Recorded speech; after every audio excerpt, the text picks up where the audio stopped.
and welcome. Good morning. Good morning. Welcome to the Team Reality podcast. Today is Friday, March 18th, 2022. How are you? I'm well. I'm Jessica Hockett. And I'm Eric Hartman, broadcasting live from the deep blue confines of Westchester, New York. And where are you again? I am outside Chicago in DuPage County. Wonderful. Representing the blue areas. Yep. Well, we have a really exciting show today. We're going to be focusing on the topic of pediatric COVID deaths and pediatric mortality in general. This has been a pretty hot topic throughout the pandemic, throughout the pandemic response. It's driven a lot of policy decisions, and we had kind of a controversy, kerfuffle, ongoing point of debate this week that really provided the impetus for our focus. So we've got two guests today. The first one is Kelley K. Kelley's from Georgia, and hi Kelley, how are you? Good. So Kelley's a mom who started tracking the Georgia COVID data really closely in April 2020, which is just before I got onto Twitter with my Emma Woodhouse account. But she did that, Kelley, or you said you did that to help you kind of understand the state's COVID trends. You've got a website, covid-georgia.com, where you provide graphs and analysis of the COVID situation in Georgia. You love math and data, and you've worked as a technical writer, research manager, and in other roles for a major infosec company before you left the corporate world. You tweeted at Kelley KGA. Hello. It's so good to see you. I can't wait to delve into these topics with you. And then we're also joined by Mary Pat Campbell. She is a life actuary. So she does this stuff for a living.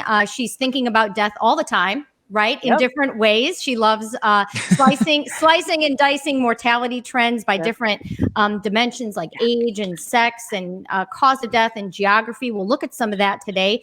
Mary, you're focused specifically on the U.S. You've been in the actuarial profession since 2003, and you have a lovely blog about mortality, where some of the graphs that all the graphs that you're going to be sharing with us today are going to be featured after this show. And you're in Westchester County too, right? Just like Eric. Yes, I am. Oh, welcome. We're all. Yep. Well, Westchester is kind of big. It is big. Yeah, that's true. And I'm in the emptiest part of Westchester, actually. Okay, the most rural. Yeah, it's more horses than people, I think, up here. Nice. Yeah. Nice. Well, and apple orchards. I really love this because, like, Kelley, I think you and I connected early on Twitter and all of this.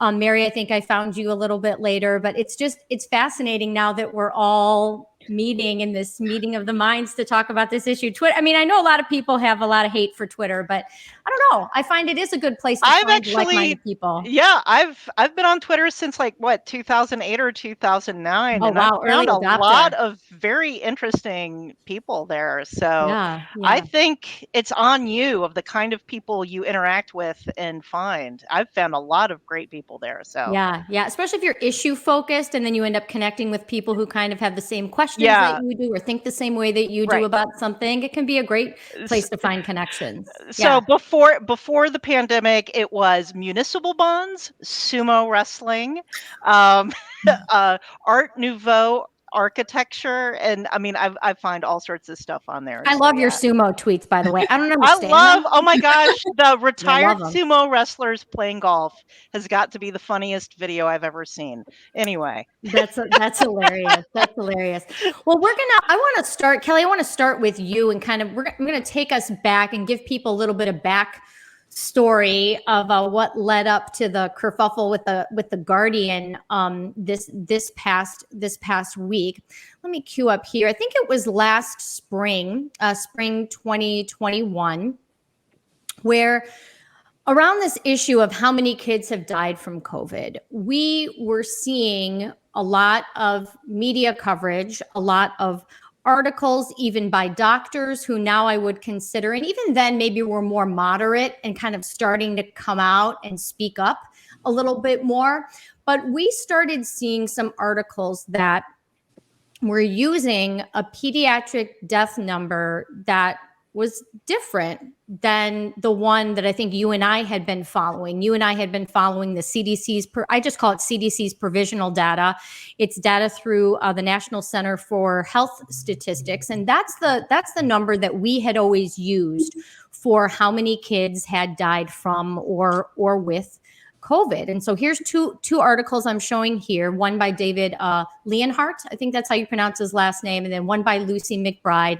They both cited a number of pediatric deaths between 490 and 450 that was, at least as far as we could tell, was incorrect by a couple hundred. And at the time I did a thread on it. You and I had talked, Kelley, via, I think, Twitter direct message. And we're like, where are people getting this number? Where is it coming from? And I tweeted a thread about it and said at the time, this is back in mid-May 2021, like, hey, y'all, there's a big discrepancy between the number of COVID deaths that the CDC is reporting and on one page, which is called, it's like a dashboard called the CDC COVID data tracker.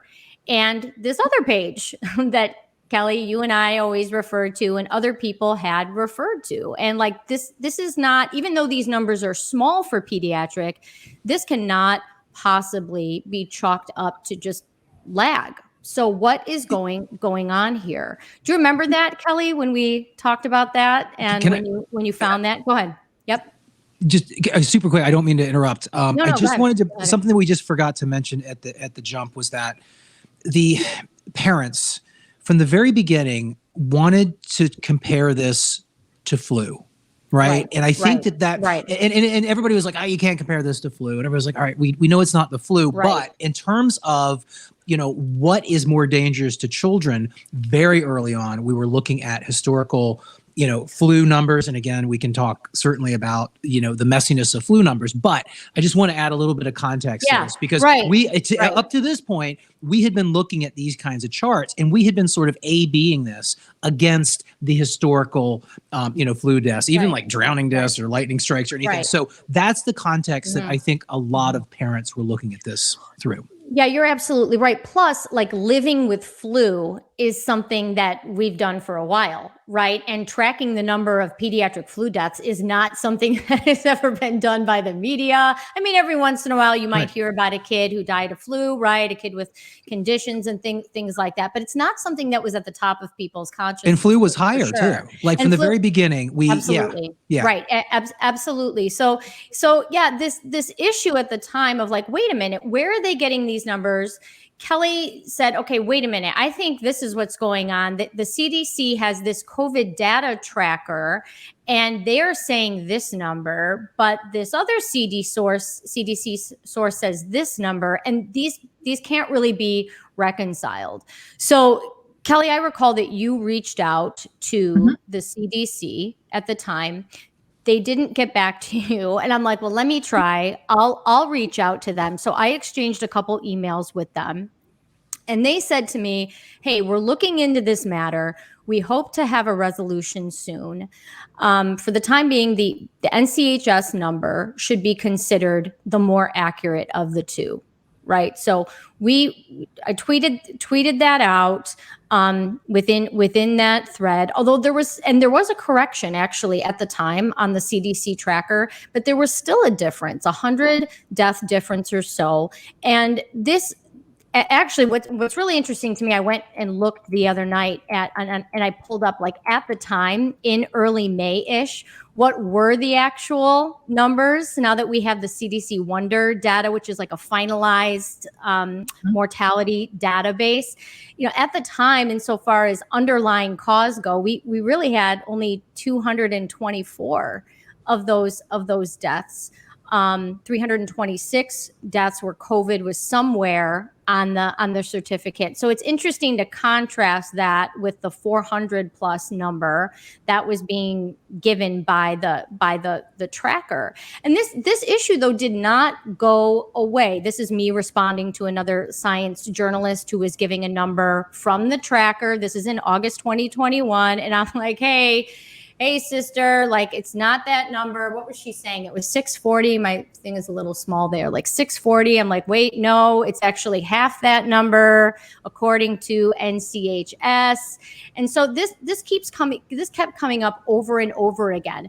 Even Rochelle Walensky at the end of October 27th, 2021, during a White House coronavirus task force briefing, she said at the time there's been 745 deaths in children less than 18. And I was like, no, there has not been that many. It was, I think, more like in the 400 or 500 range. And so apparently she was still referring to the tracker at that time. Whatever the bigger number is. Yeah, whatever the bigger number is. And I'm going to queue up even this, through our friend Phil Kerpen, actually my thread got some attention, or this issue got attention from Laura Ingraham on her show. Let's play that clip at the time. To vaccinate kids and shame those who do not want to do so.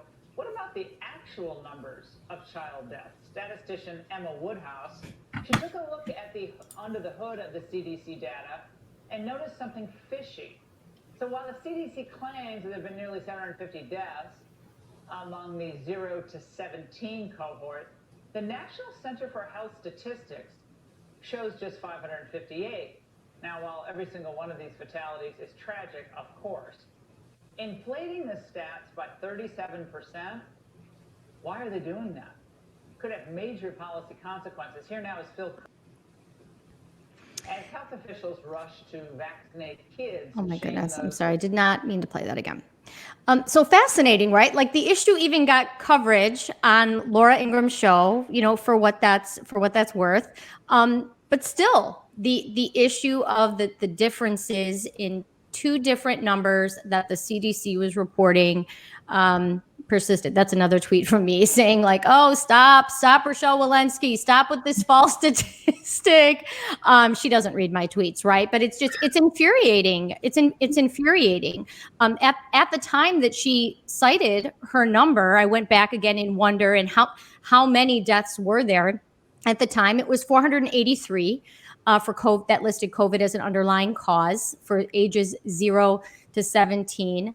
And if you're looking for COVID anywhere on the death certificate, that would have been an additional, at the time, in reality, an additional 177. So this issue just has not gone away, which brings us to last week when The Guardian, which is a prolific publication and news outlet, again reported a number that was very, very high. So Kelley, why don't you take it from there? When did you see that Guardian article? What was your reaction? Pick up the story from there.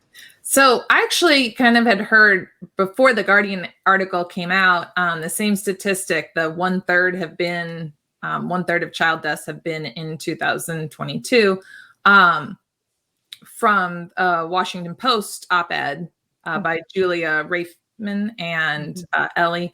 So I had seen that and was like, seriously, this number will not go away. Because I had actually started late February kind of picking this back up as like, because people just kept citing it more and more on Twitter. People were using graphs. And like you said, Eric, to compare to flu. So people would make these graphs where they would use the flu surveillance numbers, which are the lower numbers we have for flu, and then the bigger number we had for COVID, and try and compare the two. And then they'd combine 2 years of COVID a lot of times with one year of flu.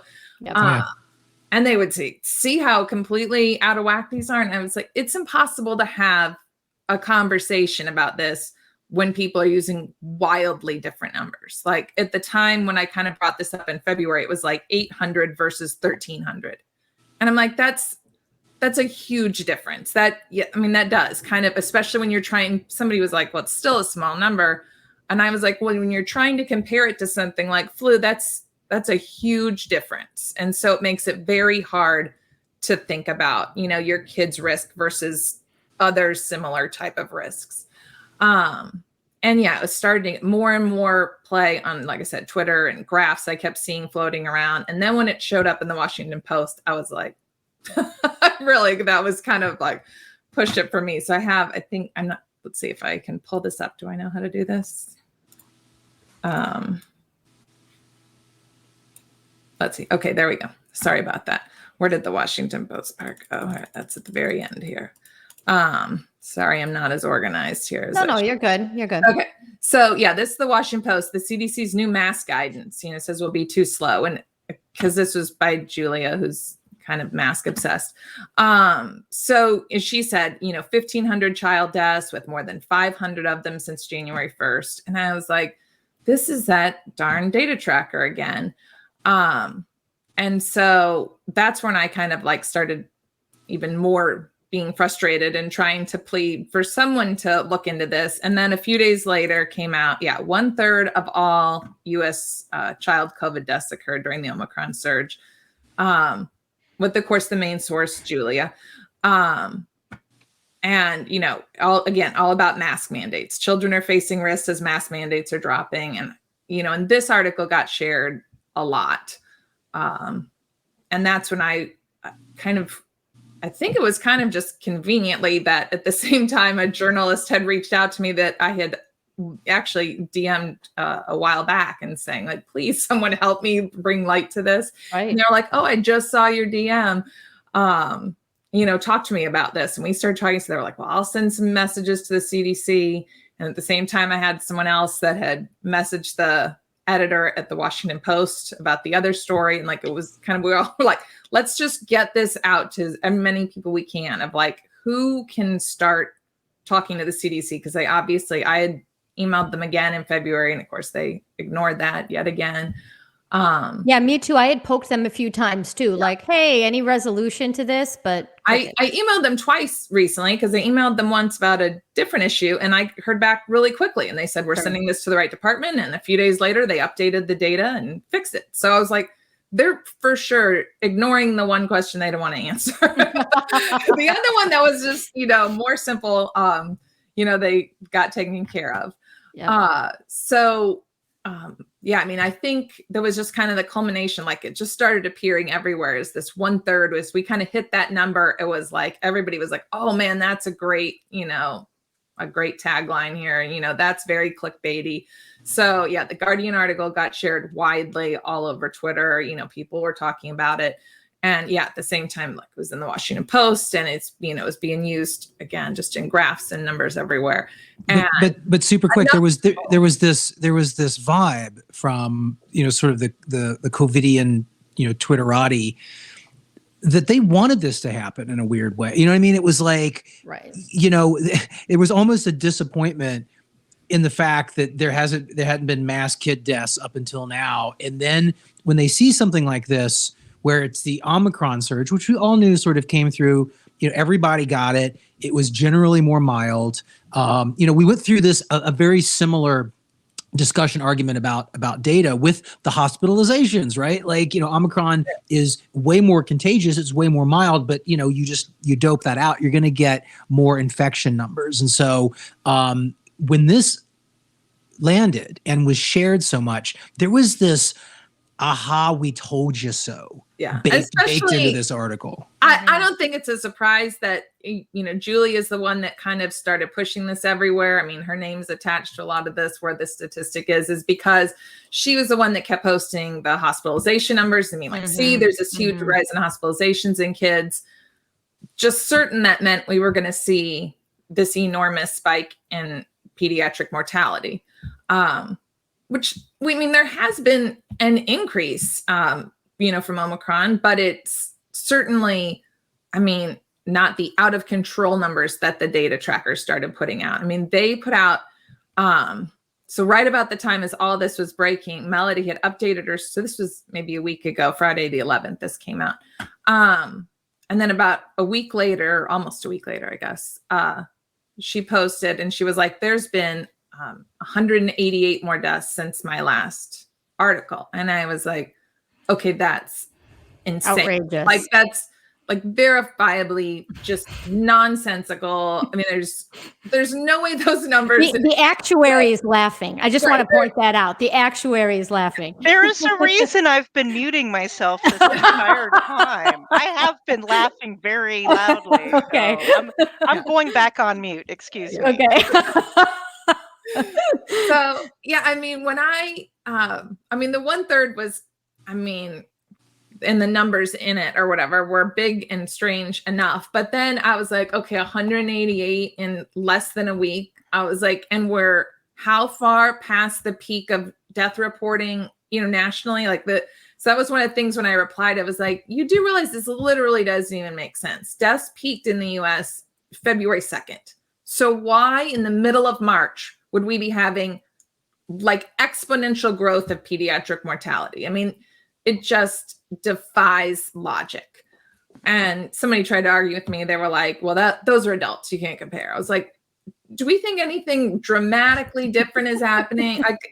And then people were like, well, that means they've been in the hospital for months and have had this long drawn. And I was like, none of this is making sense, y'all. Like, what? Just because a number showed up on the CDC site doesn't mean that it's an accurate number. So yeah. But they would beg to differ with that. I'm serious. That is a really key point because it comes on the CDC. Yeah. And that was 80% of the population goes, well, that must be right. Originally, that was kind of my reluctance because when I was mad about the Washington Post article when it first came out, somebody said, well, you should contact the editor. And I was like, well, what am I going to do? Contact the editor and say that number is wrong? And they're going to say, well, here it is, and send it right back to me where it's on the CDC site. Right. And what am I going to say? Well, that's what our local government did to us. We've argued all this all along, and they just keep spitting the CDC data back at us with a sentence that says, why should we believe you over the CDC? So I put together, I replied to Melody and sent her a long email, sent her editor an email that's like, look at the AAP death data, look at the NCHS death data. Like, these data tracker numbers do not add up. They do not make sense. They're not at all representative of, when you have 3 numbers that are all tracking the same thing and one is wildly different, it makes no sense to assume that the wildly different one is accurate and the other 2 that are very similar, the AAP and the NCHS data, that those are both wrong. I'm like, if you were like a cop or something doing a radar check, you had 3 radar guns and 2 of them said somebody was driving 65 and once they're driving 130. Yeah, good analogy. Like, I bet they're driving 130. Like, right. That just, you would know that didn't make sense. You'd be like, well, this one is broken. And so that's basically how I've been looking at the data tracker numbers. Like, well, obviously this one's broken. And instead other people went, well, obviously this one's right and everybody else is wrong.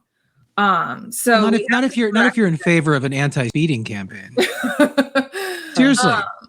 And so the original article said, 550 children have died this year with, and there was 100 or 1,017 in the previous 22 months.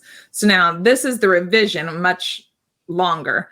And instead it's 179 this year compared to 735 in the previous 20 months from the AAP data, which collects from the state dashboards.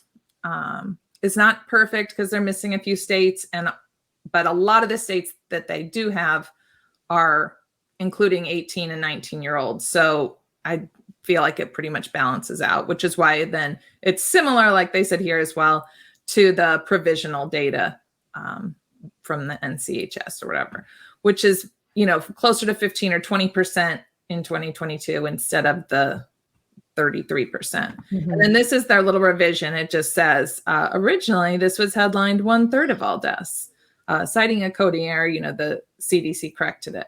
But the problem is, like, everybody shared this article, 1/3 of deaths. No one's going to share 1/5 of deaths. It's, which is unfortunately kind of the issue with the internet and social media. The revision, never gets the attention that. And the headline is still, I still have a problem with it. Like, 1/5 of all U.S. child COVID deaths occurred during Omicron. Like, people don't. I don't know. It's just written for alarmism, right? Like, people don't go through the math of that, right? Okay, what if? Right?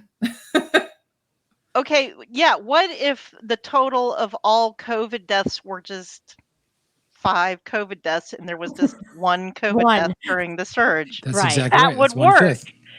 I'm sorry. Most people are enumerate. Right. That's so true. That's very kind of you. So I could be harsher than that. I'm being professional here. Who you calling an enumerate? Going back and forth with Melody about this article, the same exact day as I was emailing her and getting a response back that was like, well, yeah, they're different, but who's to say the data tracker's wrong? And it was like, all of the stuff I just sent you, plus the thing from CDC saying that their NCHS should be more accurate. So then in that same day is when the CDC stealth updated their website. And I was actually having dinner. I had just like stood up to clear my plate, and I got an alert or whatever. And I looked at my watch and I had a deal, and it was like, they just updated it. And I was like, what? And I'm like, hold on, guys. And then kind of my family was going to sit down and watch a show. And I was like, I'm going upstairs. I have to see what's going on. Mm-hmm. And they do that. My night changed pretty quickly after that, as I started then running the numbers and looking at these changes. So I have here, let's see. Just real quick, while you're doing that, it's interesting because they use the 1/3, 1/5. Obviously, it's how to lie with statistics. Again, it's pumping up the fear. But you have to remember that most normies are used to looking at that CNN ticker, and in their minds, we're approaching, 1 million COVID deaths, right? And so most people don't know that kids are under 1,000 easy. So when you put up a number or a qualifier like 1/3 or 1/5, people automatically are like, oh my God. That's 10, mm-hmm. You ask a normie, just like that chart you shared at the beginning, Jessica, like what? They don't even know if 1/3 or 1/5. I was just going to say that. That's right. That's how they don't know if 1/3 or 1/2 is bigger. Right. If you had people like in elementary school, how you had like the 1/5 and the 1/3, and you have to do the greater than or less than sign. I agree with you. I think many people would choose 1/5 because 5 is bigger than 3. Literally. I used to teach GED math classes. Yeah. So yeah. And that was just percentages and like 1/2 and 1/3, that level of stuff. But it was just people in their 30s anyway. But just the misconception of, again, back to the chart with, Democrats, Republicans, conservatives, everybody way overestimating, the damage and the death from COVID. You put up a number, again, 1/3 or 1/5, regardless of which one they think is more, so they're going to assume that it's, tens of thousands of children dying in agony from this. Now I'm going to object to this poll. I'm sorry, because I have a statistical background. Look at the notes. Only 571 parents for what? 7 different groups. You're going to divide 571, and now you've got subgroups of 500. It's not each of those groups is 571. Right. Okay. Right. There's fewer than 100 people per each of those groups. This is not statistically reliable at all as a poll. Well, that's okay. A great I'm just so saying can, this is. Yes. I'm saying this is trash. Okay. I'm just saying this is trash. They just got a bunch of friends from Manhattan. I mean, I don't know. Okay, that's good catch there on that. Yeah, great catch. I don't have a New York Times subscription, so I had. I don't care. A lot of times people show me this stuff, and I'm like, I don't trust these polls. Yeah. There's been several polls lately where I'm like, I'm having a real hard time with this one. So this is, and a lot of people have asked me for this screenshot because they're like, where did you get this number? Because when I said it dropped by 416.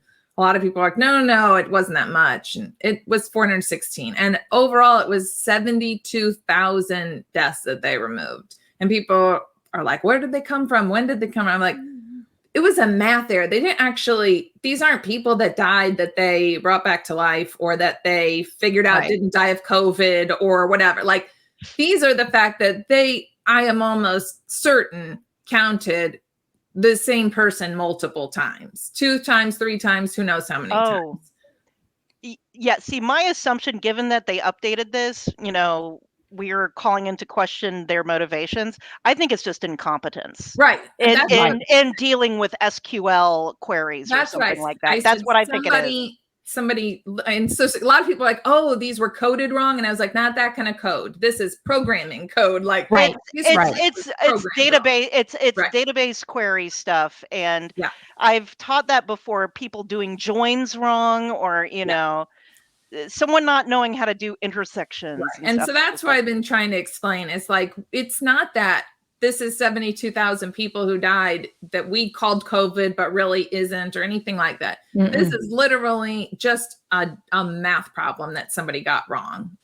These are not, and so, yeah, and that's why it's been frustrating, because we keep seeing people trying to use numbers that were, bad answers on a math problem to, push policy positions and things. So yeah, it had actually grown to where they had it listed as over 1,700 pediatric deaths. They brought it down to over 1,300, and it's still NCHS and AAP both have it still under 1,000.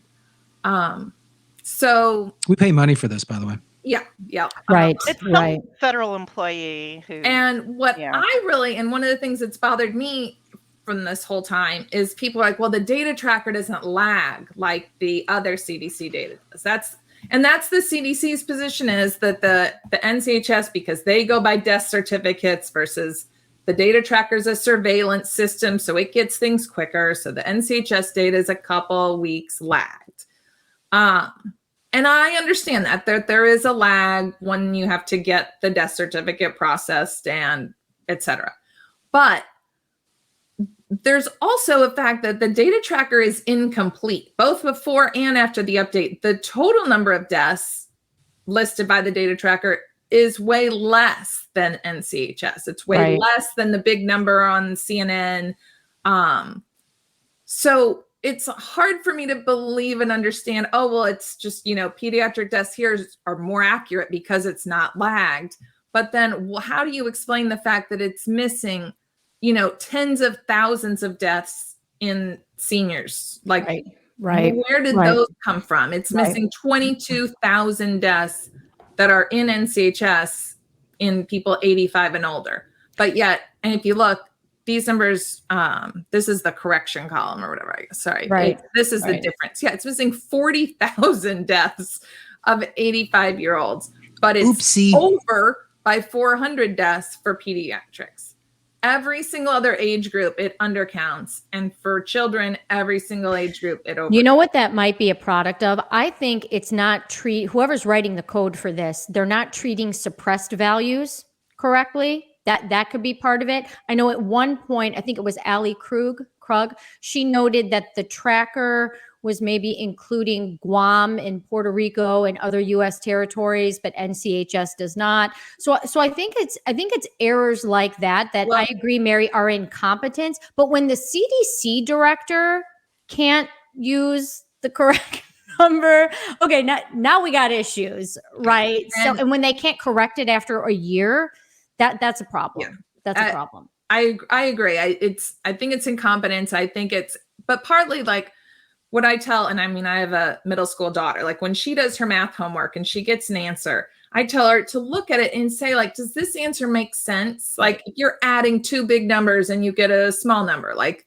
is that reasonable? Right. Is it reasonable? A reasonable answer? Like, no, that's not. Right. And that's where sometimes like, it was not reasonable. And I think that's where finally someone at the CDC, like, because they kept, I think, blowing off all these questions. And then they were like, we added almost 100 pediatric deaths in one day in March. Like, okay, we maybe do have a problem. Like something maybe isn't right. And then, somebody went back and like you said, database programmer, web programmer, somebody went, oh, crap. Yeah, I've been doing something. But again, you got to remember that these people are not, and they watch CNN too.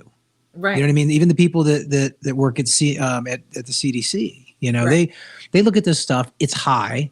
They should know it's high, but they're also in the maelstrom. They're in it to win it. Most of these people, I would bet, are scared out of their wits. Just like the rest of the population. And like the issue we're still having, I still think all these numbers are overstated for pediatrics, but also because the total is so understated, we're missing almost 200,000 deaths, then they do a percentage. So 407 out of this 779 is now 0.1%. It rounds up to 0.1 instead of being less than 0.1. Mm-hmm. So somebody's like, well, see, it's still 0.1 now. And I'm like, only because the denominator is too small.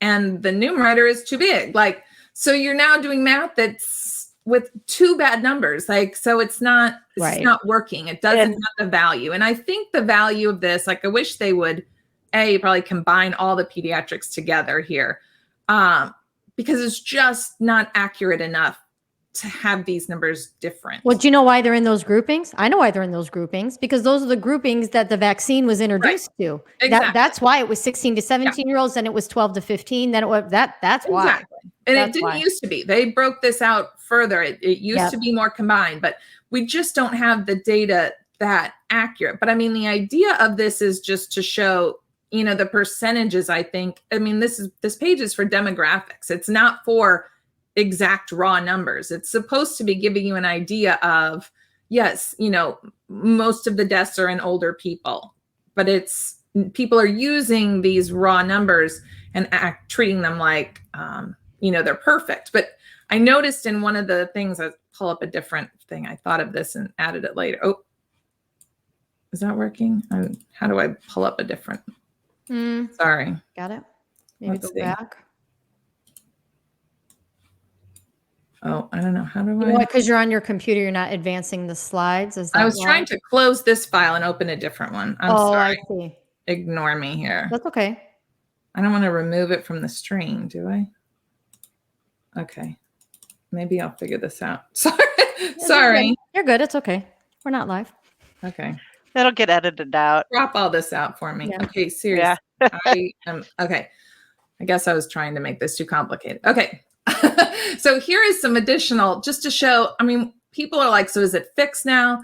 No, I don't think it's fixed. And no, I don't think this should ever be used. I think whoever's programming it has got bad data or bad queries or whatever. So they have the deaths by age group. So I just looked at the 0 to 4. They've got 406 deaths, but you can also do deaths by sex, and then you can subgroup by age group. And there's none listed as other. They have the sex available for 99%. So they have 83 female and 75 male. And if you add those up, they obviously are a lot less than 406. Right. So like, this data is just garbage. Like, that's my takeaway from this. And so people are like, well, is it fixed now? Or what does this mean? Or how many of these removals are recent or old? And I'm like, all of that's irrelevant, because this data is a steaming pile of junk. Like, it's not usable. I love Mary's face as I'm showing this. Like, my husband always jokes I don't have a good poker face, and it seems like. Oh, I mean, no, I'm known for being like an anime character or something. So I mean, when somebody pointed this out to me, because I didn't realize, I never really scrolled further down. Like, somebody asked me, they're like, so do you just look at the data tracker every day? And it's like, no, I never look at it except when I'm arguing with some person who's using it. Like, I only pull it up to say, that's what it says now. These numbers are ridiculous. So yeah, it's obviously there's something very broken here. Like, I think these numbers are probably going to end up being too low if you know, but I'm like, so I'm not trying to say these are the right ones, use these, but like, they are having major trouble with math. This page should be disregarded. It should be deleted as far as. Yeah. And, you know, just to be clear, because there are a lot of tweets, even from our friendlies on Twitter, like Nicole Safier, that I think they're presenting kind of the fix incorrectly. Like, we do have the tracker, right? This tracker, which is like a dashboard that a lot of the media uses.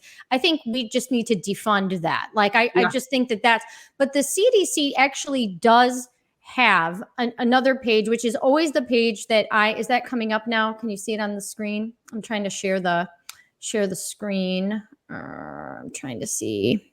Sorry, technical difficulty. I mean, their page for Eric. How do I? Oh wait, here we go. There we go. So this page is the correct page, you know, and it is still provisional, right? Actually, 2020 is finalized, but it is still provisional. But they have always had this page. And yes, there is some lag, but especially when we're talking about the natural deaths of children, unless there's some kind of natural cause deaths, unless there's some kind of extensive autopsy really the delay is not going to be that massive. And North Carolina still does paper death certificates, as far as I know. So there's always some lag from Carolina, right? But this is not 500 deaths behind. Like that's not what we're dealing with here. And that's what people have tried to allege to me. It's like, no. Now, we don't have the more precise age groupings on this page. You have to go into CDC Wonder to see those. But so just for any journalist that happens to be listening to this, it's not that the CDC has removed that. They fixed an error, but not even all the way yet. But they've attempted to fix an error on this tracker that is apparently gathering data maybe from the state dashboards or something in some way that yields an inaccurate number. But the kind of official provisional, if you will, count and that data source is still. We want journalists to use this page, this source, not the other one. Ignore the tracker. I think that's my bottom line. Mm-hmm. Yeah, and that's definitely. I mean, that's what I keep telling you. The tracker is just not a good source of information. Right. And some of the journalists who have contacted the CDC and gotten responses back have shared with me there were CDC responses. And they refer to this. There's an average lag time of 2 weeks, they say. And they say it's a little more for pediatric deaths, but, it's not, especially at this point when we are past a peak and we're past the peak of death reporting. The data tracker supposedly is supposed to be their near real time, data, but it's definitely flawed. I mean, when I looked at those, when you do the subgroups by sex or whatever, is like clearly they are having some major math issues still, that they can't get these numbers to add up in a way that makes logical sense. Yeah. And like Eric said, we're paying for all this. Yeah. We're paying for all this. Like we aren't, the four of us are not being paid to monitor the CDC, right? Like Mary, I understand you're an actuary and so you access Wonder and these things all the time, but monitoring the data tracker and trying to make sure that the media is reporting accurate, like we're not actually paid to do this. Right? I didn't even know this was going on. I didn't know about this data tracker until 2 days ago. The page you just showed, that's the one I had been looking as a cross check. That one, right? Because that gives an aggregate, but usually I want to do a slice and dice a certain way, so I go to Wonder. Sure. Right. And I've been doing for people who don't know, CDC Wonder is like the mother database, right? That's where the finalized mortality data in the US goes. Right. And provisional, but the mortality data for any given year is actually not finalized until the December of the following year. Yeah. Right. So you do have to wait for a variety of reasons, but the quote need for this real-time death data, I mean, it's sort of unprecedented, isn't it? I mean, in US history, I mean, Mary, you could speak to that, but yeah, we usually have not needed something that rapidly, other than we've had FluView for the seasonal flu, deaths. And I have, because I cover group life insurance, individual life insurance, life reinsurance. And there's always a lag in reporting. First off, you need to know someone died. There's always a lag in reporting. There's a whole process to find out. People forget data has to be generated and reported no matter what. It doesn't matter if it's a death certificate or, someone dies at a hospital or dies at home. It still has to be reported even if it's not a death certificate process. There is some kind of process. There's a lag, even if it's a day or two. So even if this data tracker uses some other kind of process. But, I had been using FluView for seasonal tracking just to see, is it a bad flu? Before the pandemic, the only kind of real-time mortality monitoring I've ever used was FluView during the seasonal flu. And so that always peaked in like January or February each year. And did we have a bad flu season? It might affect group life insurance. And that's what I cared about in the industry. So, we've been talking about pediatric mortality. I'm in life insurance. So I'm sorry to say, pediatric mortality doesn't affect life insurance that much. Yes, there is life insurance for children, but generally it covers, I'm sorry to say, funeral expenses. And those aren't very much. You know, we're not doing $100,000 policies on children for funerals, right? Right. So it's like $10,000. And the reason that we're not, let me just state the obvious here. The reason that that's not a thing is because pediatric mortality is low. That's why. No, just wait. In a sense, why right? Okay. Let's step back. Why do you need life insurance? It's because to replace income. You need to replace income, or you need to replace services. So, for example, my husband Stuart is a stay-at-home spouse. Should he die, I would need to get a maid and a cook and some other things. Okay, so you still would. I would need money to replace certain things he does. So you still would need money, but I don't need money to replace the noise my children make. Or something like that, or someone to play video games. So in any case, levity aside, there aren't a lot. Children don't die very much to begin with. It's the lowest mortality rates by age is in the range of age 5 to about 14. Right. Well, that's a good segue. I mean, why don't you let's get the bigger... I can show some rates. And I mean, we've been going on for some time, so I am definitely not going to show on my slides. I don't know how long. When it gets edited down, I'm just going to touch on some of my slides. Right. Yeah. I mean, I think what we need, because we see these numbers, right? So right now, I want to give some context to exactly what's normal mortality. And that's, we're talking about all this stuff. And we're saying, people don't know 1/3 versus 1/5.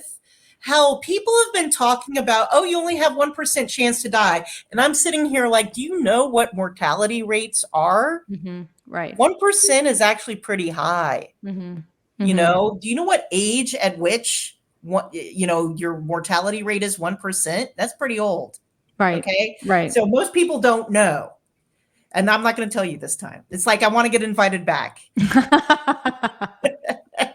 So let's see. Okay, you got it. Oh, wait. Yep, I got it. Yep, there we go. Okay, there we go. Sorry. And how do I make this go back down? I'm sorry. The controls popped up and I want it to go away. Oh, well, just wait. Okay. I'm sorry. I'm having trouble with the controls because I'm in full screen. Let me get it out of full screen and then back to full screen. Make sure that you're in the platform too. I can control it if you need to. I have to do that. There you go. Okay, let's just start with this. I'm just going to do recent. I mean, I can talk another time if we want to talk about historical child mortality. 19th century, you'd have a third of children dying before they reach age 5. And this is not even talking about infant mortality. If they make it to age 1, about a third of them didn't make it to age 5. That's brutal. And that was infectious disease. Well, yeah. And so I think that's important, Mary, because we are living in a day and age where, children survive infancy and even survive childhood at much higher rates than has ever been the case. And what is so surprising to me, and this is when I started looking at the numbers, and this is not even recently, 5 years ago, I was looking at the numbers. I was amazed at how much mortality improvement, meaning mortality rates going down, still occurs. And child mortality, because it's so low. Mortality rates for children are just so low. This is number of deaths. They've been going down even as the number of children either holds steady or is increasing. The bars are at the number of deaths per year, and I'm going to break it out by age in a moment. So this is 0. This is from birth to age 17. And then the light line, the vertical scale is to the right, is the rate. And the rate we generally quote in per 100,000, not in percentage, because it would be 0.0001%. It's very low probabilities. For there are 73 million children in the United States. It's about 73 million children, and it's amazing. Very, very few of them die each year. Now you see, I have the numbers for 2021 are provisional, as we said. It's just partial. Those could go up a little bit more. And we see the rate went up a little bit. If we go to the next slide. Okay, most of this, and you love my lovely color scheme here. This is from Met Brewer, using color schemes from artworks from the Metropolitan Museum of Art in New York City. This is en gray, I think. Infant mortality is actually most of this. So I'm actually going to be pulling infant mortality out of the rest of these graphs. I don't want to get into infant mortality. There is a reason it's so high, and it's specific to the United States. It's neither good nor bad. It's just the way it is. That's been going down. But that's, you know what, that's a really good point though, because when we see pediatric death numbers of any kind, age 0 is like disproportionate to everything else. Yeah. I think people need to know that. Yeah. And actually, this actually comes back to some of the stuff that Kelley was really getting into the details. I'm an actuary. And rather than getting into all the things that actuaries do, one of the things is we have professional standards where we have to know our data. Most professions don't have this standard.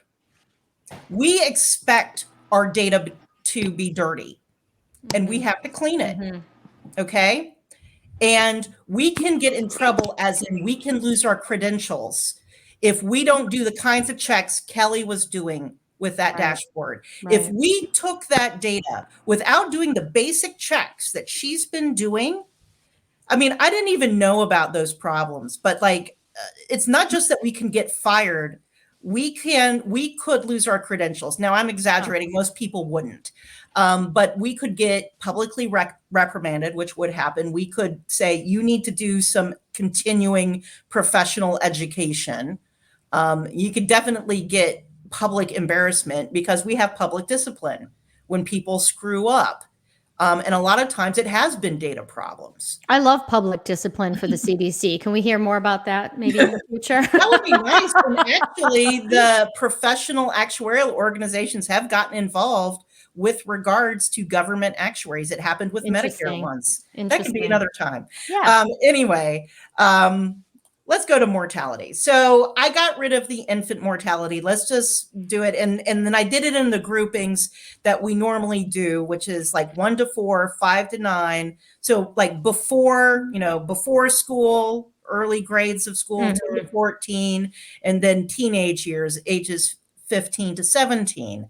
And we can see for younger ages, it kind of is going down. There is a little step up in 2021, but for 15 to 17, you can definitely see it going up. Now, these are numbers of deaths, but if we go to rates, which is where it's meaningful, and that's where we really need to go, the teen death rates. So you can see, again, for children, it's either been going down or just kind of staying low and steady, even in the pandemic, not really moving very much.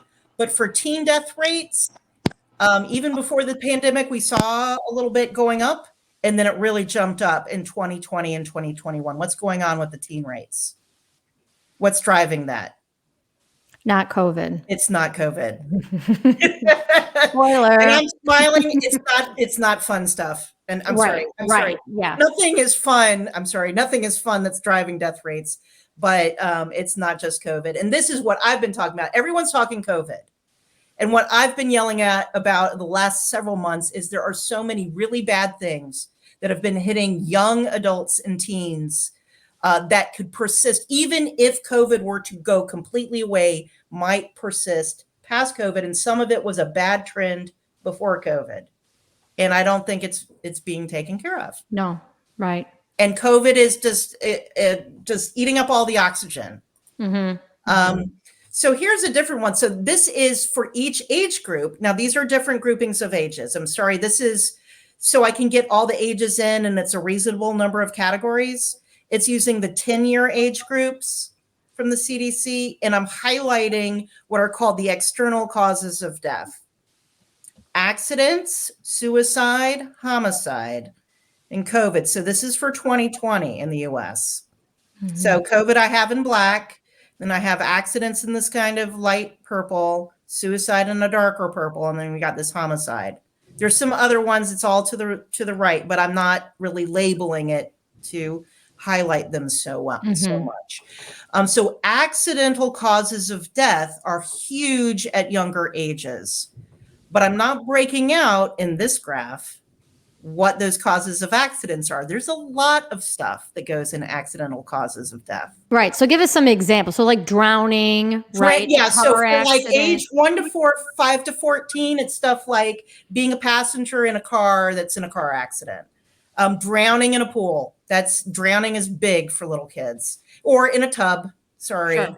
Right. That's unfortunately one of the things that is pretty common. Those are common causes of accidental deaths for kids. At old ages, accidental causes of deaths, again, could be car crashes, but a lot of times it's falls. Mm-hmm. So you often hear, someone. You mean like elderly? At elderly, yes. Yeah. At old ages, it's a lot of it is slip, fall, break hip, hit the head, that kind of thing. Sure. But the big category, especially in the 20s and 30s, is drug overdose, accidental drug overdoses. Mm-hmm. And it's huge. So I'm going to show that. This is a table. This is very busy. I'm just going to skip over these. That's fine. These are in my blog. I'm just going to push my blog. I call it Stump. It's for my husband, Stu, and me, MP, Meep. My nickname is Meep. So that's my Substack. Meep. Yep. And I have a whole category. If you just want the mortality stuff, I write about stuff other than mortality. But if you just want the mortality stuff, it's the category Mortality with Meep. And it's all these graphs. So there's a bunch of things. It sounds like fun. Yeah. Mortality with Meep. It just totally feels like it's fun and games, all fun and games. Yeah, it is. It's so much fun. I have stuff like the cumulative mortality rate of Sean Bean. Anyway, most of the time it's not fun mortality. It's stuff like death rates for homicide. Homicide went up 30% in 2020, and it was still bad in 2021. I am actually going to skip over some of these. That's fine. Because we did spend a lot of time, and COVID is very important, obviously.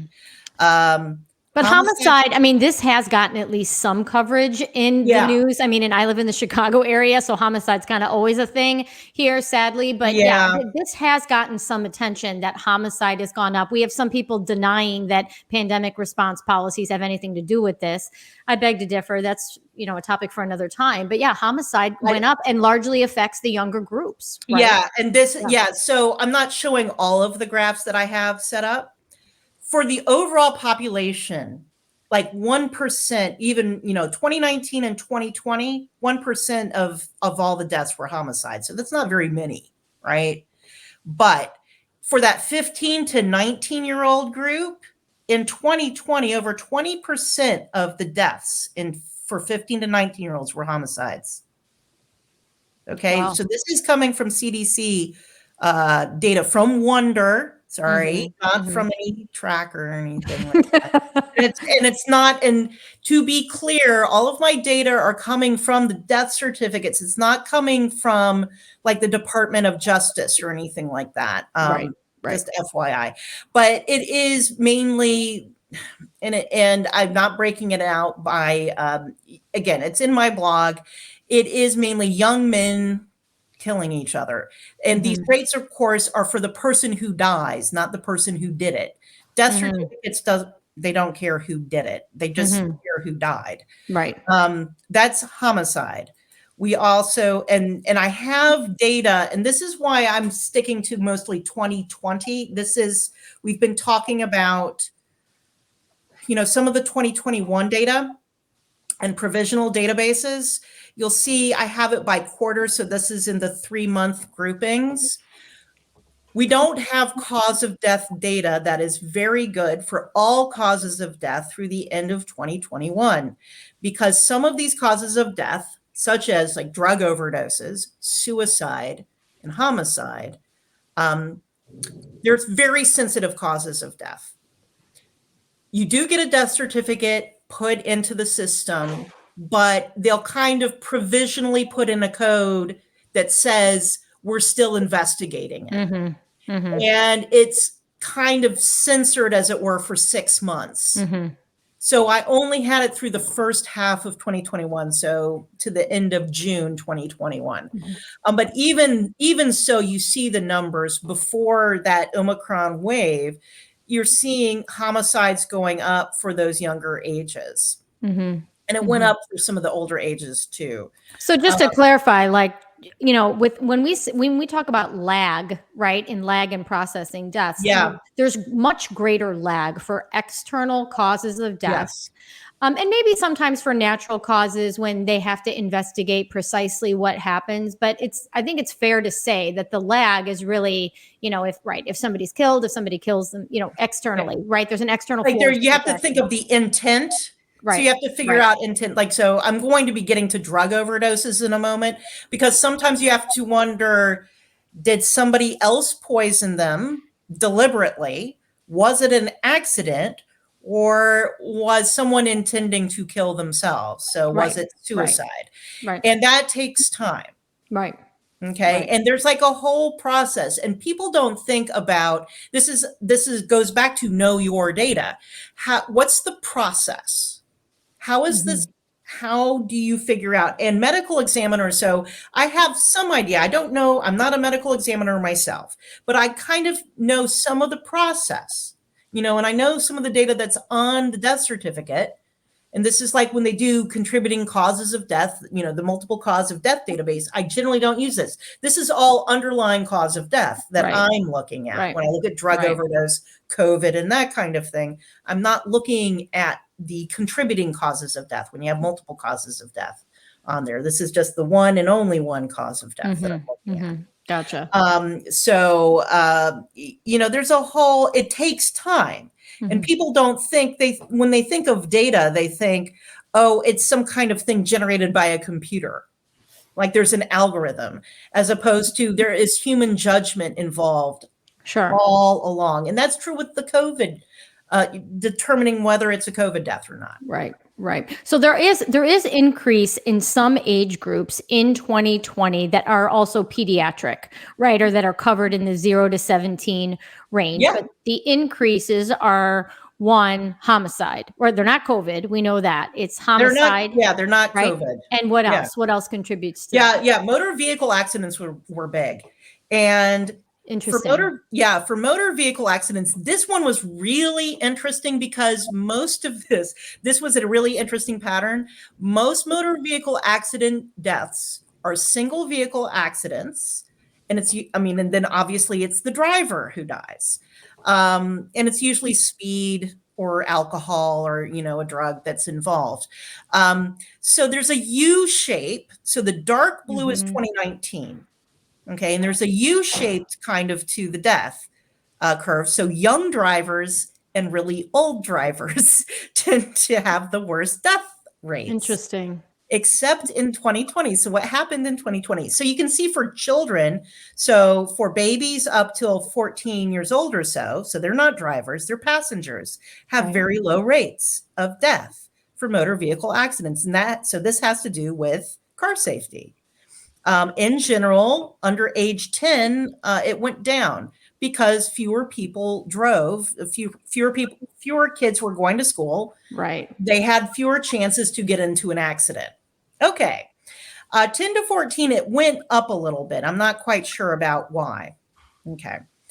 They may have been passengers with older teenagers. That's what I was going to say. Brothers and sisters of teens. Yeah. Yeah. That could have been what was going on there.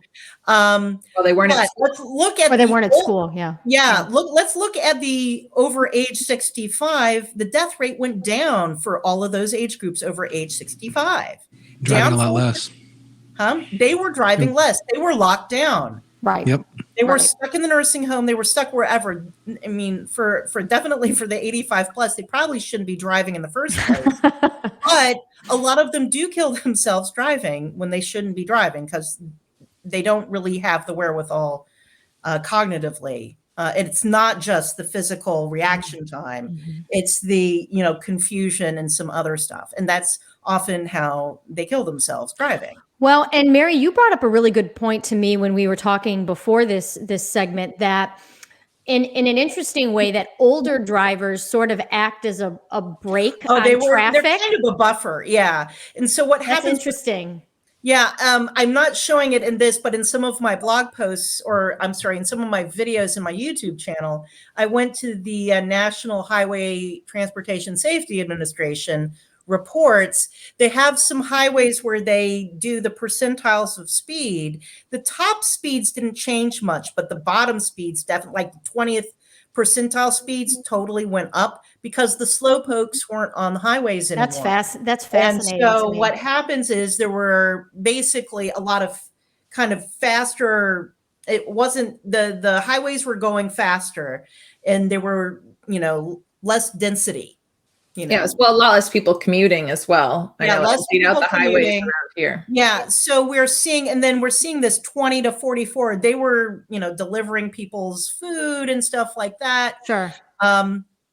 Anyway, there was more motor vehicle accident deaths, even though the number of miles driven was lower in 2020. It seems to have moderated somewhat in 2021, but it's still a little up. Okay. So the ugly one is drug overdoses. Right. So homicide and motor vehicle accidents were a cause of increases at 10 to 19. Right. Yeah. But I want you to look at this one. Hold on. Okay. I found this out the other day that for the last 2 years, they've been handing out driver's licenses to teens without road tests. Without testing? Yeah. Yeah, I could. So it seems like that could probably explain some of this. As well. That could. Yeah, that's correct. Because they closed down everything and then they just kept doing what they're doing and just gave out, licenses to kill. Right. Yeah, and I've also heard with regards to the CDLs, the commercial driver's licenses for trucks, getting younger ages, but those you do have to test for, and that is. Something that said, with regards to the commercial driver's licenses and trucks for 2020, at least, I don't know about 2021, but for 2020, at least, fatal motor vehicle accidents involving the heavy trucks, the semis and stuff like that actually was down, but it was like down 3%. So, that was kind of interesting, but that was the first recession. 2020 was the first recession where we had this very large decrease in miles driven, which is usually what happens in recession. But the number of deaths went up. Yeah, that's fascinating. But the biggest jump by far for these young age groups was drug overdoses. The drug overdoses by far the big one. Yeah. So overall, for the whole population, the age-adjusted death rate went up 35%. That is a huge, huge increase. And then when you look at the individual age groups, I mean, the worst ones were from, so in the specific rates, the worst rate was for 35 to 44, but the worst percentage increase was for 15 to 19-year-olds, over 100% increase. It's low. You're going from low to something that's still relatively low, but 15 to 19-year-olds shouldn't be dying for much to begin with. They weren't dying for much to begin with. This is huge. It's huge. And, the news has covered, at least in the Chicago area, has covered the drug overdose increase. I still think that they're loath to make the connection to pandemic response policies. It's like there's a denialism about the indirect and direct impact of that. But it's very hard with all these numbers. Like you said, a lot of people are innumerate.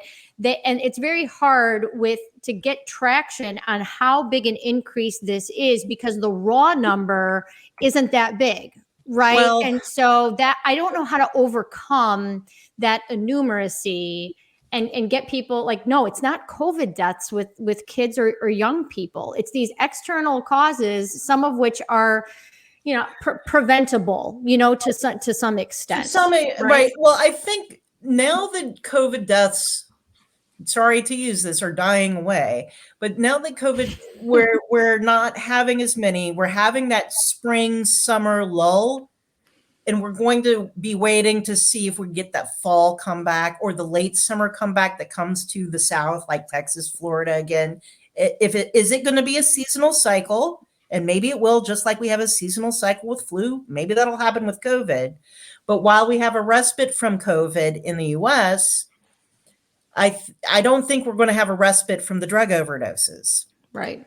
Because when do the drug overdoses ramp up? I'm sorry, it's spring and summer. Yeah. And actually homicide too, for that matter, right? Yes, and homicide, Memorial Day is when it kicks off. Right. Especially in Chicago. Right. Yeah. I am someone who likes to go to the Hey Jackass website. Oh yeah, they do a nice job with real-time homicide data. Yeah, they talk about there's no lag there. Nope, no lag at all. No lag at all. But yeah, this is a pretty brutal graph of what happened with drug overdoses. And again, I have it for other age groups as well on my blog. You can see in the 15 to 19, it went up in second quarter 2020. So remember, so that's April, May, and June.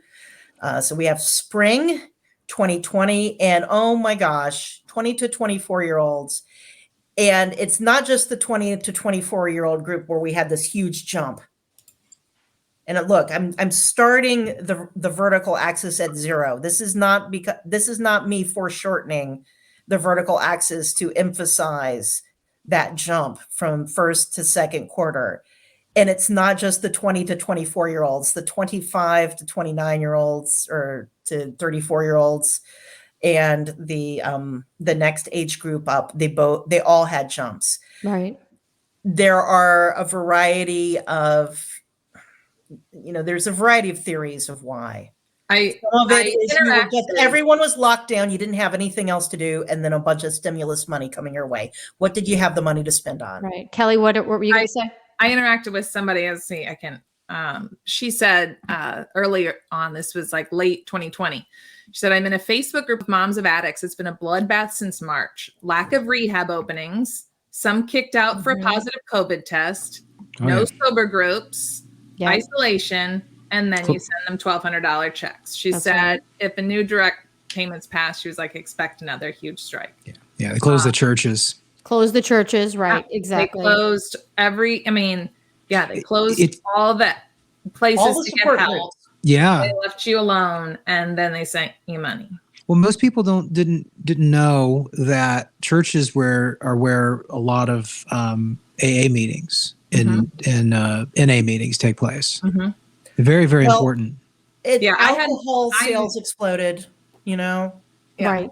And another thing someone had brought up was the drugs getting less safe because of getting them from other sources and things. So, with closing, borders and some of the ways that, a lot more.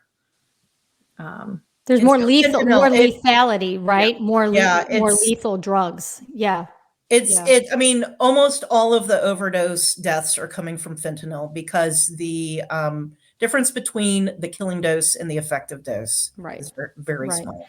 Mary, do you have suicide? Remind me, do you have suicide? I'm not sure if I dropped in suicide on this set of slides. I have it on my blog. That's okay. Yeah, I did. I didn't set it here. Suicide didn't go up. Suicide is a weird one. It did go up for some of the younger ages. It did not go up for older ages. Well, and that was something that we expected to happen, right? Like we all kind of assumed that suicides would tick up at least a little bit. No, but here's the thing: drug overdoses went up. Some of these other things went up. The motor vehicle accidents. And whether a drug overdose is accidental or suicidal is, this looks like suicidal behavior to me.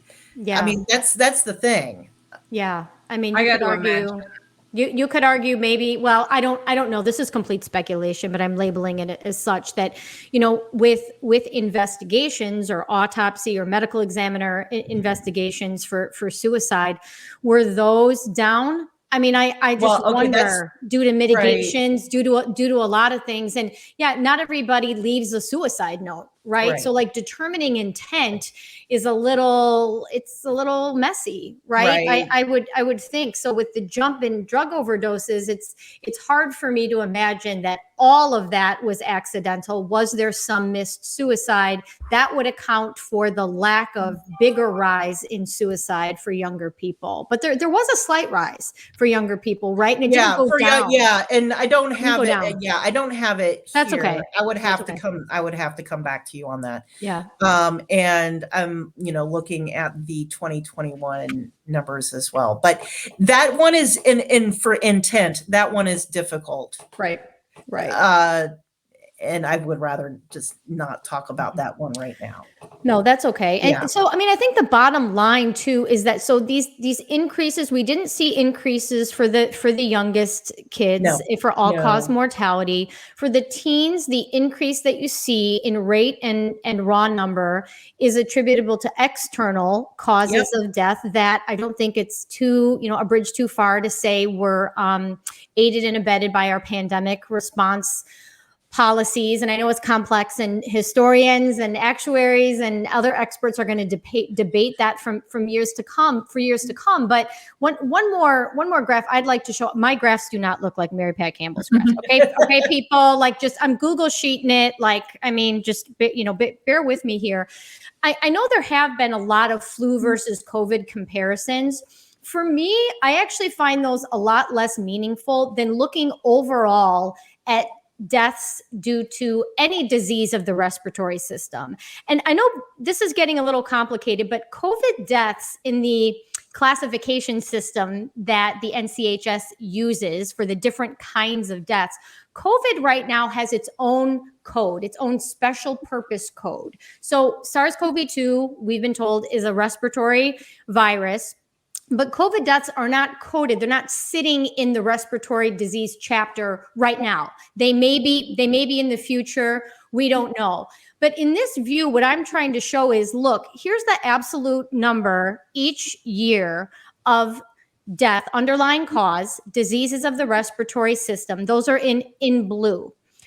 If we assume that COVID eventually will be classified as a disease of the respiratory system, or that a COVID death, even then, COVID has not increased the respiratory disease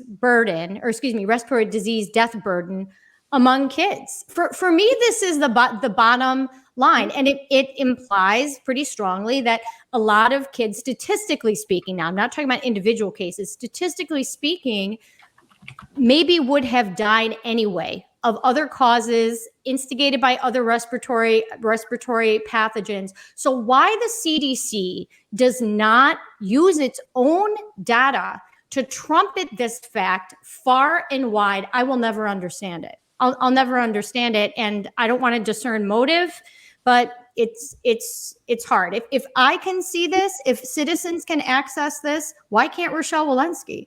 And say, like, look, overall, 99.99+% of kids are not at risk of death as a result of contracting COVID. Right? Again, it goes to the noble lie. They want to make everybody scared, so they will be more likely to comply with their stupid, never before tried lockdown mandatory app bullshit that they push. And again, their crazy theories have zero chance of working unless, again, theoretically, they can force 100% of the people to do them 100% of the time. Right. That's who we're dealing with here. Right. I'm just looking at this graph, and I don't think I really kind of honed in before. I mean, I've seen you post it before. That 2009 was swine flu, H1N1, which I think the estimated burden, I don't remember. I think the estimated burden is something like 1,000, isn't it? Yeah, like 1,200. I mean, this is underlying cause. Yeah. And and you are you're including infant mortality here too, right? Yeah, it's infant too, and the estimated, Kelley, is about 1,200, but the actual, I think, was around 600. I'd have to go back and look, but this is all respiratory system. Yeah, look at how much increase. And I had an infant in 2009, and now maybe it's just because I was like, sleep deprived. I don't remember being worried about it. Right. Swine flu at all. Like, and I told somebody that, and they were like, "You didn't do anything." I was like, we went to Target like every day because we just had to get out of the house. I was like, I didn't stay home. We didn't shelter from people. We went to weddings out of state. Like, we did all kinds of things in 2009. I never would have once thought I need to do anything to protect my You didn't mask your baby daughter. or, keep people away from her. I mean, I passed her around and people kissed on her. And I mean, that was just not on my radar at all. I don't know how I kind of just didn't look historically back until just now seeing that.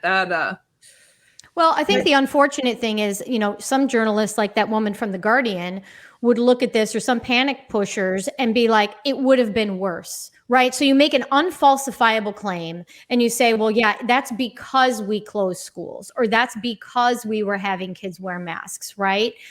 Which is that's intellectually dishonest, right? Like, you just kind of set this bar where nobody can, fight back against what you just said. It's not logical. And a lot of places didn't do that. I mean, we had schools that opened in Georgia, I mean, as early, I think, as July 30th or July 31st of 2020. Yeah. Mask optional.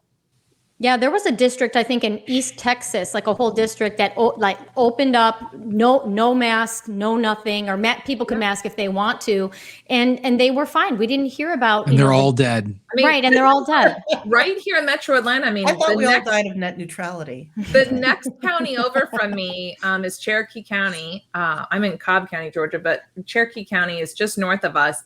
And they opened the very first, I think it was like August 2nd or something of 2020. It was like the very first week of August. And I mean, they had parent teacher like open houses the last week of July, where mask optional, parents and kids wandering the halls, meeting teachers.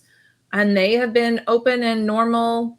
I mean, since then. I have a friend who's a teacher there. I have friends who are parents there, and they love it. Their kids have been in school like normal.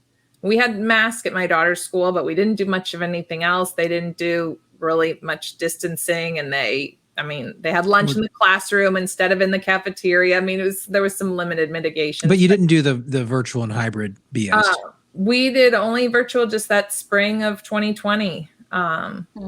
Those last couple months of the year. Yeah, we were back that first week of August. And I mean, I'll admit, even looking at the data and knowing what I knew, I was still a little nervous sending her back that first week. I knew it was the right thing to do, but at the same time, like, I kind of drove away with that same kind of trepidation that you do when you drop your kid off at kindergarten, Sure. It was like, oh, I hope this was the right choice, hope everything goes well. Well, Kelley, it was sexist, racist, and misogynistic, according to the Chicago Teachers Union, because meanwhile, 300,000 kids were shut out of Chicago public schools until the spring, or even the whole year, I think, for some of the high schools. I never imagined schools would have been what happened with schools would have happened. Same. I just never.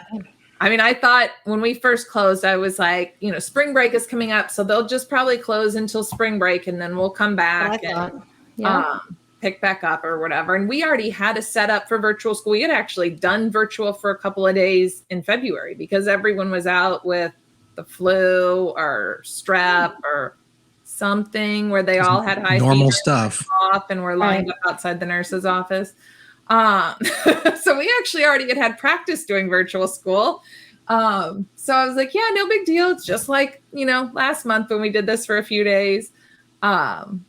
But then as it started to go on longer and longer, and I started to research, and I was like, other countries aren't doing this. Sweden had never closed schools for the younger kids. And so, my daughter went back in August with that, all these statistics, so that if people were nervous, she was going to tell people. She was like, did you know Sweden never closed? And did you Awesome. You armed your daughter with graphs. I love it. It's awesome. It's so we've talked awesome. I mean, throughout this, like, as studies have come out, and like, some of the ones where some of these crazy studies where they don't even have control groups or whatever. And I'm like, look at this crazy headline. And I'm like, but guess what? They never had a group that didn't mask, or they never had a group in my, I'm like, do you know what that's called? Or some of these, correlation and causation. I mean, we talked about, there's a lot of lessons through some of That's awesome. That's awesome. She's old enough to understand. Yeah. You could actually teach a whole math class, like, using all the COVID data, like what to do, what not I think it would be a great course. Actually, it would. That would be college. Like, all the ways you can misrepresent math and science and everything else is just it'd be awesome. It would make a great statistics class. I think. You could have a whole unit on the MMWRs. Oh, Eric, when is this from? Julia Rafeman. Oh my God. This is recently, right? Oh. So kind of looping back to the Guardian article, right? And then the subsequent adjustment of the CDC data. We have, the primary source of the Guardian article, Julia Rafeman, who, by the way, I have never interacted with, and I'm blocked on Twitter. Like, everyone's blocked. The courage. I'm blocked, and the courage of these people is just off the charts. Because even the people I interact. I mean, I'm not blocked by like Hotez or Yami or any of those guys. I occasionally comment, but I'm not like, hey, jerkball. Like I don't come in, flames ablazing. I try and not get blocked because I actually like to see what these people say. This woman preemptively blocked me somehow. Anyway, this is how she responded to the adjustment from the CDC. She says, so much of what we do depends on high quality data. But what we do know from CDC newsroom and excess deaths, big picture, nearly 1 million people have died with COVID. I would just insert a with there in the US. Most of the deaths were preventable. Let's prevent more deaths. Again, this just completely shifting the subject matter, right? Because she obviously was a major source for this article. She's been one of the people who has been, fanning the flames here, really beating this drum. And when it comes out that and we all have warned her, and then, you guys have been blocked for doing it. It turns out we were right, and then she just changes the subject and tries to, go straight back to like, ooh, this is scary. Ooh, not one life.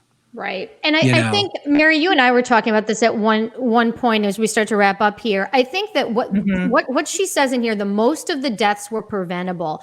I think that is a huge misconception. That's an assumption. It's an assumption, and it's saying that COVID deaths or deaths when people die from or with COVID, that's a whole other topic, but is that they're wrongful deaths, right? They're wrongful deaths, and we could have prevented them. And it's just, I disagree. I disagree.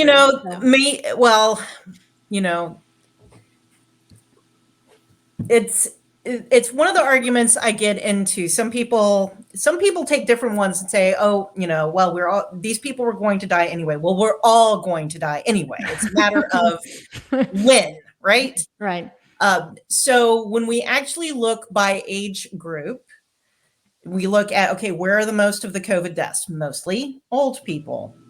When we look at how many excess deaths there are, because I like looking at excess mortalities, dead is dead. Which age groups had the most excess deaths in terms of percentage compared to their normal number of deaths? It's been like the age groups like 35 to 44-year-olds, not over age 85. Right. But no one's looking at that. Right. You could say preventable deaths. Well, but you're doing stuff that really focuses on the oldest age groups, and the preventable deaths are those external deaths. Right. You're not trying to prevent those. It's trade-offs. You're doing things that made motor vehicle accidents and homicides and suicides and drug overdoses worse. Right. You weren't even thinking about those trade-offs. Right. No. Well, hyper-focused, myopic on COVID. But now you know. Now I'm telling you that. Right. So 2 years later, now you know, and you should not still be pushing the same kind of mitigations and the same myopia on all of us as a population. So no, I'm taking a different tack. I'm just saying people are ignoring these other. Dead is dead. Does it matter if it's COVID or a car crash? Does it really matter?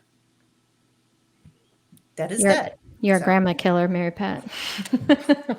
Doesn't matter. Well, grandma didn't die in a car crash. No, not in 2020. She didn't. That's for sure. So come on, guys. I mean, Well, this has been awesome. Eric, what were you going to say? We'll wrap up. I was just going to kind of just super quick talk about next steps, right? So we finally got the CDC to look at this. They adjusted it, and if I'm not mistaken, they adjusted it again, right? They adjusted it kind of once and then a half again in the last few days. Is the expectation for them to adjust more? Like where do we stand with this? Is it still inaccurate? I'm not aware of a second adjustment. What are you? Is there something? They've adjusted the tracker, I think, 3 times, if I'm not mistaken, right? Because there's notes at the bottom of it. But I think in the past, like not recently though. No, not recently. In the past, recently there was just one update. Oh, there was just one. Okay, I might have misread that. But it seems like it's still screwed up, right? Oh yeah. I think the confusion is a lot of people have gone to the Wayback Machine to see what it said on the 15th, and it's not accurate. What the Wayback Machine does not have the right numbers. So that's where, like somebody had said, they're reduced by 20 or 30,000, but it's actually 70,000. Is it actually went down by 70,000? That other number is old. That might be the double blip I was thinking of. Oh, okay. Yeah. Okay, that's what I just wanted to. There has been a couple adjustments in the past, and I think they took some of those out of their footnotes and shortened them. So now it doesn't include all of those fixes. So they need to either fix it so that it aligns with the actual provisional number, or get rid of it altogether. Journalists, regardless, should be relying on the number that we know is better, and just like stop with the other one. My other what to do next is the CDC needs to be honest about the pediatric mortality burden and the actual risks that COVID presents to kids versus many other, and which kids, right? And just let us move on from that. I know that's a big ask, but that's one of my bones to pick. Anything else from anyone? What we want to happen next? Yeah, I just like that data tracker to either be fixed or to go away is a big issue to me. Yeah. And when you contact the CDC to get information, like I've had multiple journalists now do it, that they only hear back from the NCHS people. I don't know who's running that data tracker, but they won't talk to the press. I mean, it's just a black box that these strange numbers come out of, and I'm like, these numbers make. How dare you question them? They're the look. They're the professionals. We pay them a lot of money. They know what they're doing, and you should just shut up. I mean, the thing I want to happen, and I've banged this drum before, I want journalists to learn some basic math. They need to learn how percentages and ratios work. That's all I'm asking. It's too much. It's only a small ask. Some of us are willing to teach. And you also want coverage of the trade-offs, and better, more focus on. I mean, that's just the increase in mortality in younger that there are trade-offs. The trade-offs do exist in policy. Mm-hmm. This is really high level. It's not just COVID, obviously. It's in everything. Right. There's always a trade-off. It's always all or nothing. Right. If you want this or you're evil, that's the usual way it's framed, whatever the policy happens to be. Right. And they always err on the side of awful, right? And there seems to be baked into, especially the public health, strategy, right? And we saw this early on with the Imperial College models, 2 million people dying. And, when that was very quickly and very obviously wrong, they asked Neil Ferguson about it. And he said, well, we certainly can't err the other way, and it's very safe to err this way. It was like, well, no, it's not. What are you doing? No, it's not. Because there's a total downside to this.